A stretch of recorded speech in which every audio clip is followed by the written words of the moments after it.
അങ്ങനെ വേടൻ്റെ പരിപാടി കാണാൻ വേണ്ടി പോയൊരു അനുഭവമാണ് കേട്ടോ. അത്യാവശ്യം തിരക്കൊന്നും ഇല്ലാത്തൊരു സന്ധ്യയായിരുന്നു. അങ്ങനെ ആലങ്കോടൊന്നും വലിയ തിരക്കൊന്നും ഇല്ലായിരുന്നു. വണ്ടി പാർക്ക് ചെയ്യാനൊക്കെ എനിക്ക് സ്ഥലമൊക്കെ കിട്ടിയായിരുന്നു. ഞാൻ ഒട്ടും പ്രതീക്ഷിച്ചില്ല വണ്ടി പാർക്ക് ചെയ്യാൻ. എനിക്കൊരു ടെൻഷൻ ഉണ്ടായിരുന്നു. പോകുന്ന കൂട്ടത്തിൽ എനിക്ക് വണ്ടി പാർക്ക് ചെയ്യാൻ പറ്റുമെന്നൊക്കെ ഉള്ളൊരു ഇതുണ്ടായിരുന്നു. വണ്ടിയൊക്കെ പാർക്ക് ചെയ്തു. അങ്ങനെ പോകണം. ഒരു വയലിൽ വെച്ചാണുള്ള പരിപാടിയാണ് കേട്ടോ.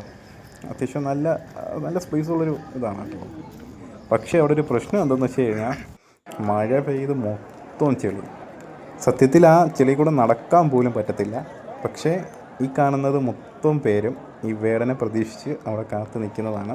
അവർ ചെളിയെ ഒന്നും വകവയ്ക്കാതെയാണ് ഇത്രയും പേര് അവിടെ നിന്നത്. 8:30-ക്ക് തുടങ്ങുന്ന ഷോ 9:30 ആയി, 10:30 ആയി.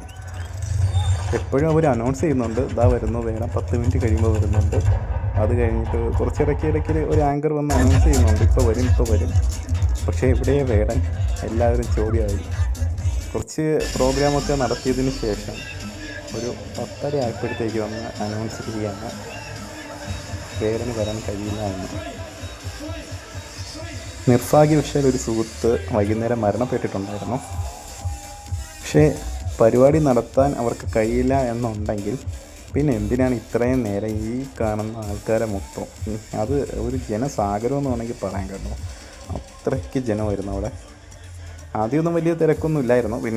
പിന്നെ മൊത്തം ഫുള്ള് വേടൻ്റെ പരിപാടിക്ക് വേണ്ടി ഈ ചെളിയിൽ പോയി തിരിച്ച് പോയത് എങ്ങനെയാണെന്ന് വെച്ച് കഴിഞ്ഞാൽ അതൊരു ഭയങ്കര വലിയ എക്സ്പീരിയൻസാണ്. സത്യത്തിൽ ആ ജനങ്ങളെ കൺട്രോൾ ചെയ്യാൻ വേണ്ടിയിട്ട് അവിടെ ആരും ഇല്ലായിരുന്നു. എങ്ങനെയോ രക്ഷപ്പെട്ട് വന്നു.